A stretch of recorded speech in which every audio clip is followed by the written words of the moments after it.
Surah Al-Furqan is one of the Meccan chapters of the Holy Quran, named after the word Furqan, which is one of the names of the Quran. Furqan means the distinction between truth and falsehood, which is the primary focus of the chapter.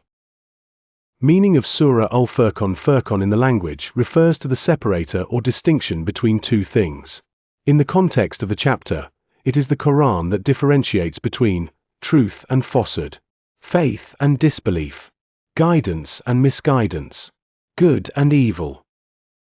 Objectives and purposes of Surah Al-Furqan. The chapter revolves around several main objectives and purposes, all of which focus on proving the truth of the message of the Prophet Muhammad, peace be upon him, and the Holy Quran. 1. Proving the prophethood of the messenger.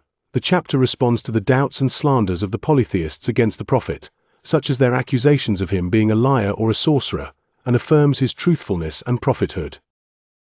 2. Defending the Quran.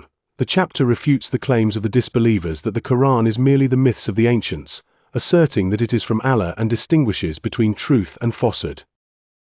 3. Presenting evidence of Allah's power. The chapter provides cosmic evidence of Allah's greatness and oneness through the creation of the heavens and the earth, the control of the winds, the sending of rain, and the creation of mankind.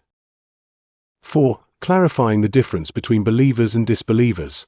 The chapter compares the state of righteous believers with that of misguided disbelievers, illustrating the fate of each group in this world and the hereafter.